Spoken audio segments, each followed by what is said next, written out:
ಭಾರತದ ಮರ್ಯಾದೆಯನ್ನ ಕಳೆದ್ರ ಮೋದಿಯವರು ಆಹ್ವಾನವನ್ನ ಪಡೆಯೋದಕ್ಕೆ ಷರತ್ತನ್ನ ಹಾಕಿಸಿಕೊಂಡ ಭಾರತದ ಪ್ರಪ್ರಥಮ ಪ್ರಧಾನಿ ಮೋದಿ. G7 ಶೃಂಗಸಭೆ ಆಹ್ವಾನದಲ್ಲೇ ಮೋದಿಗೆ ಷರತ್ತನ್ನ ಹಾಕಿದ ಕೆನಡಾ. ಸದ್ಯ ಮೋದಿಯನ್ನ ಜನರು ಟೀಕೆ ಮಾಡ್ತಾ ಇದ್ದಾರೆ. ಯಾಕೆ? ನಮಸ್ಕಾರ.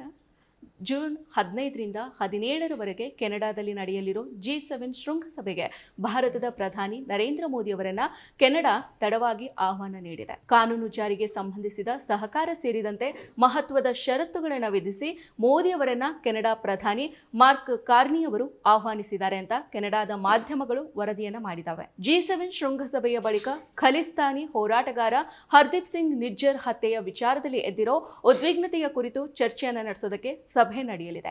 ದಿನವಿಡೀ ನಡೆಯೋ ಆ ಸಭೆಯಲ್ಲಿ ಮೋದಿ ಭಾಗವಹಿಸಲೇಬೇಕು ಅಂತ ಪೂರ್ವಭಾವಿ ಷರತ್ತು ವಿಧಿಸಲಾಗಿದೆ ಅಂತ ವರದಿಗಳು ತಿಳಿಸಿದಾವೆ. ಕಾರ್ನಿ ಅವರು ಭಾರತೀಯ ಪ್ರಧಾನಿಗೆ ನೀಡಿದ ಆಹ್ವಾನದಲ್ಲಿ ಷರತ್ತುಗಳನ್ನ ಹಾಕಿದ್ದಾರೆ.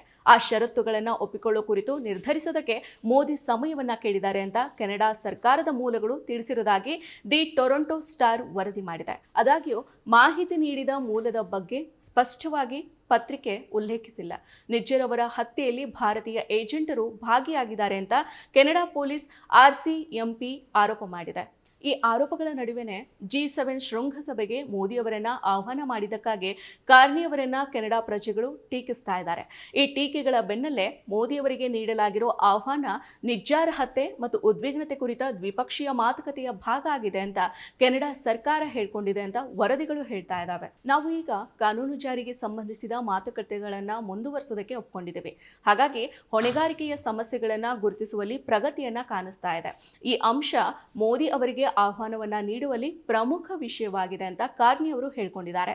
ಇದು ಮೋದಿ ಅವರಿಗೆ ನೀಡಲಾದ ಆಹ್ವಾನದಲ್ಲಿನ ಷರತ್ತುಗಳಲ್ಲಿ ಒಂದಾಗಿದೆ ಅಂತ ದಿ ಟೊರೊಂಟೊ ಸ್ಟಾರ್ ವರದಿ ಮಾಡಿದೆ. ಆದಾಗ್ಯೂ ಕಾರ್ನಿ ಅವರೊಂದಿಗೆ ದೂರವಾಣಿಯಲ್ಲಿ ಮಾತನಾಡಿದ ಬಗ್ಗೆ ಪ್ರತಿಕ್ರಿಯೆಯನ್ನು ನೀಡಿರೋ ಮೋದಿ ಅವರು ಕಾನೂನು ಜಾರಿ ಮಾತುಕತೆಗೆ ಸಂಬಂಧಿಸಿದ ವಿಷಯದ ಬಗ್ಗೆ ಮಾತಾಡಿಲ್ಲ.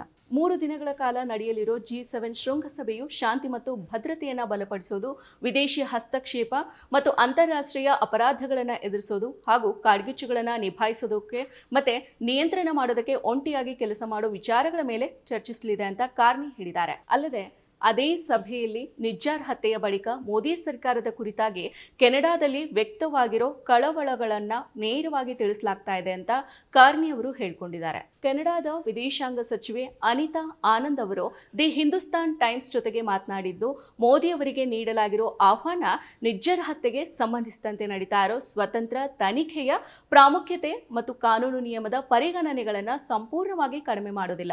ಭಾರತದೊಂದಿಗೆ ರಾಜತಾಂತ್ರಿಕ ಸಂಬಂಧದ ಹೊರತಾಗಿಯೂ ನಿಜ್ಜರ್ ಪ್ರಕರಣದಲ್ಲಿ ಭಾರತ ಹೊಣೆಗಾರಿಕೆಯನ್ನ ತೆಗೆದುಕೊಳ್ಬೇಕು ಅಂತ ವಾದದಿಂದ ಕೆನಡಾ ಹಿಂದೆ ಸರಿತಾ ಇಲ್ಲ ಅಂತ ಒತ್ತಿ ಹೇಳಿದ್ದಾರೆ. ನಿಜ್ಜರ್ ಹತ್ಯೆಯಲ್ಲಿ ಮೋದಿ ಸರ್ಕಾರದ ಪಾತ್ರ ಇದೆ ಅಂತ ಹಲವು ಬಾರಿ ಕೆನಡಾ ಸಾರ್ವಜನಿಕವಾಗಿ ಆರೋಪ ಮಾಡಿದೆ.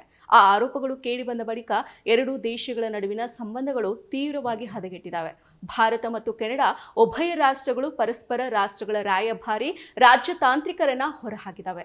ಇಂತಹ ಸಮಯದಲ್ಲಿ ಕಾನೂನು ಜಾರಿಯ ಕುರಿತಾದ ಚರ್ಚೆಗಳನ್ನ ಪುನರ್ ಆರಂಭ ಮಾಡೋದು ಎರಡೂ ರಾಷ್ಟ್ರಗಳ ಸಂಬಂಧಗಳನ್ನ ಮತ್ತೆ ಬಲಪಡಿಸೋದಕ್ಕೆ ಪ್ರಮುಖ ಹೆಜ್ಜೆಯಾಗಿ ಕಾಣ್ತಾ ಇದೆ. ಈ ವಿಚಾರ ವೈರಲ್ ಆಗ್ತಾ ಇದ್ದಂತೆಯೇ ಸಾಮಾಜಿಕ ಮಾಧ್ಯಮದಲ್ಲಿ ಮೋದಿ ವಿರುದ್ಧ ತೀವ್ರ ಟೀಕೆಗಳು ವ್ಯಕ್ತ ಆಗ್ತಾ ಇದೆ.